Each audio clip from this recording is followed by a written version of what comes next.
Tout d'abord, un sentiment de gratitude pour la confiance que son Excellence, Monsieur le Président de la République, Monsieur Félix-Antoine Tshisekedi Tshilombo, a bien voulu placer en ma personne, mais aussi toute l'équipe qui m'a accompagnée et qui a contribué justement aux efforts qui ont culminé aujourd'hui à la signature de cet accord.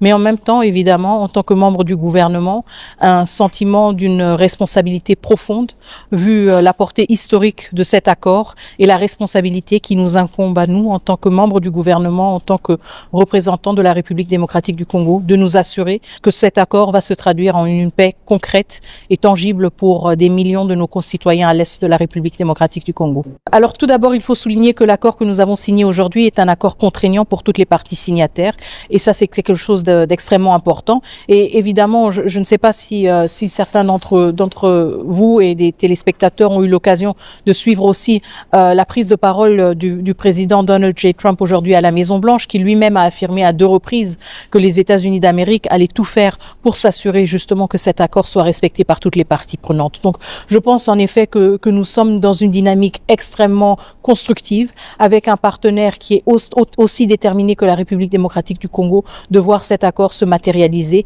et ce de manière rapide, de manière tangible et de manière durable.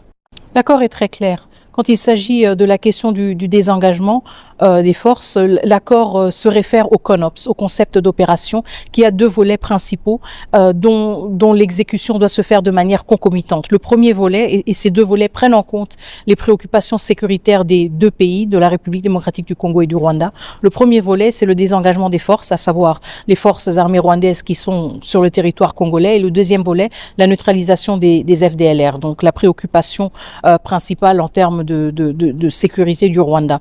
Et l'accord est très clair là-dessus. Il parle justement du CONOPS comme la boussole, si vous voulez, pour ces questions de désengagement des forces et de neutralisation des FDLR. Et le CONOPS est un document extrêmement détaillé, justement, qui explique de manière très minutieuse comment procéder justement à ce désengagement des forces et à cette neutralisation, et comment aussi en assurer la concomitance pour que les préoccupations des 2 pays soient prises en compte de manière continue, mais aussi de manière égale. Alors, s'il y avait eu bradage, s'il s'agissait justement de vendre, comme certains le disent, nos ressources au prix de la paix, je pense que nous aurions commencé avec une séquence tout à fait différente. Nous aurions commencé justement à vendre. Mais ce n'est pas ce que nous avons fait aujourd'hui. Ce n'est pas ce que nous avons signé aujourd'hui. Aujourd'hui, nous avons signé un accord de paix dans lequel il n'y a aucune provision sur les questions économiques, sur les questions de minerais stratégiques. Et cet accord est très clair.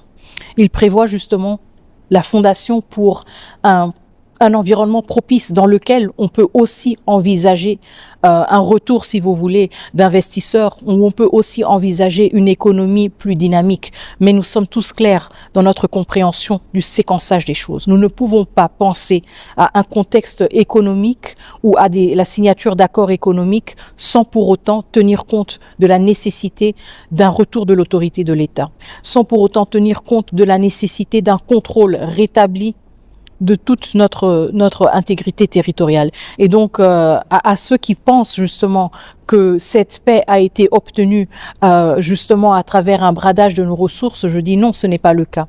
L'accord se concentre sur la paix, il se concentre sur le rétablissement de l'autorité de l'État. Et il se concentre justement sur la création de conditions propices pour une économie dynamique, chose que nous souhaitons évidemment pour nos compatriotes à l'Est et pour tout le reste de la République démocratique du Congo. Et donc nous devons voir cela de manière séquentielle. Et la première séquence pour toute économie qui veut être prospère, c'est d'abord la paix. C'est d'abord l'autorité de l'État. Et c'est ce que cet accord établit et a pour objectif. Après, évidemment, on peut se pencher sur des questions d'investissement, sur des questions économiques qui ont tout à fait leur lieu d'être et qui ont tout à fait leur pertinence, étant donné qu'elles offrent aussi pour nos populations des opportunités d'emploi et des opportunités de participer de manière plus active à l'économie du pays. Encore une fois, moi je pense que nous venons à peine de signer cet accord il y a quelques heures. Donc je pense que dans les prochains jours, nous allons aussi tous, surtout le grand public, aura l'occasion de lire l'entièreté de cet accord qui est aussi accessible de manière libre sur différents sites, à commencer par le site du département d'État. Et justement, la lecture va montrer à quel point cet accord pose les jalons importants pour un rétablissement de l'autorité de l'État, pour aussi un rétablissement d'une confiance entre la République démocratique du Congo et le Rwanda. Nous savons évidemment que nous allons toujours être des voisins, donc cet accord est critique pour aussi voir comment entre voisins, nous pouvons graduellement améliorer nos relations.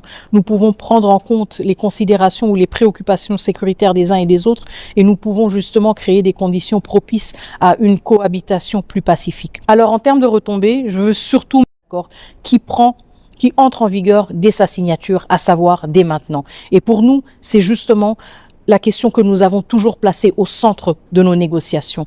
Comment créer à travers cet accord des conditions plus dignes pour nos populations qui ont été et qui continuent à vivre jusqu'à présent dans une situation d'occupation. Et donc pour nous, ce sont les retombées les plus importantes. Le départ de troupes étrangères qui n'avaient rien à chercher en République démocratique du Congo, le retour de l'accès humanitaire, la réouverture des aéroports et aussi évidemment le retour de l'autorité de l'État. Le respect de l'intégrité territoriale, c'est un des piliers de la coexistence pacifique entre les États.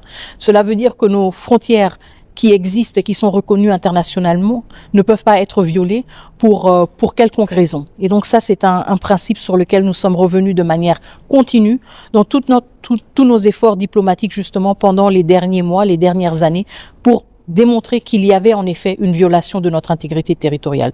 Le deuxième point, là où il s'agit justement de cette intégration conditionnelle et d'éventuels membres ou ex-membres de groupes armés, il est très important d'entrer dans le détail de l'accord qui parle justement du fait que l'intégration, si intégration il y aura, se fera au cas par cas. Nous avons tiré les leçons du passé. Nous avons appris de nos erreurs, des erreurs dans lesquelles nous avons traité tous les membres ou tous les ex-membres de groupes armés comme un groupe homogène. Or qu'il y a des nuances. Il y a certains qui ont eu des responsabilités, il y a certains qui ont pris des décisions et ces décisions ne peuvent pas être juste oubliées comme si de rien n'était. Encore une fois, nous, en tant que gouvernement congolais, avons un devoir de redevabilité envers notre population. Et nous devons nous assurer justement de ne plus créer des situations dans lesquelles le comportement violent à l'égard de nos concitoyens est récompensé ou est juste effacé comme si de rien n'était. Et c'est pour cela que nous parlons d'une intégration conditionnelle. C'est pour cela que nous parlons d'une analyse au cas par cas, pour nous assurer justement que nous tenons compte de la trajectoire, si vous voulez, des individus, des décisions et des actes qu'ils ont posés ou qu'ils n'ont peut-être pas posés. Et donc que nous donnons à cet effet justement une plus grande chance à la paix et à la stabilité en tenant compte de ces responsabilités individuelles. Bon, l'accord ne prévoit pas un catalogue, si vous voulez, de sanctions explicites qui dit si tel article n'est pas respecté, voici la conséquence.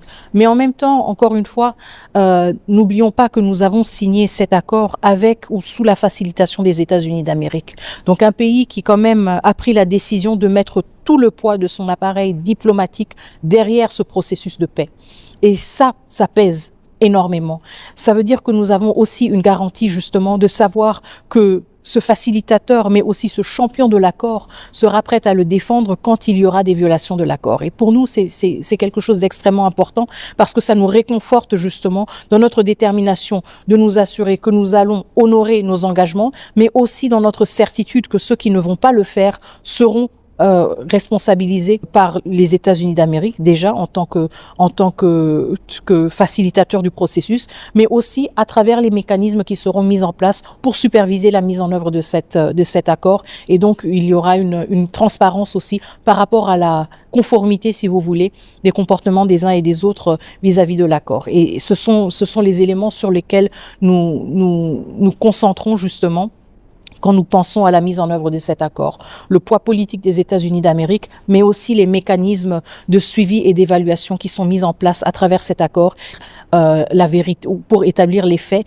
et constater la conformité du comportement des uns et des autres avec ce que l'accord prévoit. Je pense que c'est une question tout à fait pertinente et vous savez, le président de la République a toujours été très clair sur la question de l'impunité, sur la question aussi de la réhabilitation de plusieurs victimes de guerre, y compris justement les plus récentes. Et donc le gouvernement de la République démocratique du Congo est très conscient du fait que la question de l'impunité, la question des survivants et survivantes doit être aussi au cœur de toute reconstruction, de toute réhabilitation de nos communautés qui ont été meurtries par ces années de conflit. Maintenant, le fait que la question de la justice n'ait pas une position aussi centrale ou aussi visible dans l'accord, on vient de parler de la question justement de l'intégration conditionnelle. Donc je pense que là, il y a un élément de l'impunité déjà ou de la lutte contre l'impunité qui est inclus de manière implicite, mais le fait que cet accord n'en parle pas de manière aussi explicite, encore une fois, ne veut pas dire que c'est une question qui ne peut pas être abordée du tout. Et donc, vous l'avez évoqué par rapport à la Cour africaine des droits de l'homme et des peuples, et nous avons aussi eu une percée très importante au niveau du Conseil des droits de l'homme des Nations Unies qui ont décidé de mettre en place une commission d'enquête indépendante. Donc, on voit que un accord n'existe pas dans un vide. Il existe dans un écosystème, si vous voulez, d'efforts complémentaires qui contribuent à bien asseoir justement la mise en œuvre de cet accord. Et la question de la justice, je pense qu'elle justement accompagne cet accord de manière très importante et de manière aussi très soutenue par le gouvernement de la République démocratique du Congo. Et nous allons continuer à fournir les efforts nécessaires justement pour nous assurer que ces questions de justice, que ces questions de justice transitionnelle aussi, de réparation des victimes, soient prises en compte et fassent partie intégrante justement de nos efforts vers une paix plus durable dans l'Est de la République démocratique du Congo, mais aussi dans la région des Grands Lacs.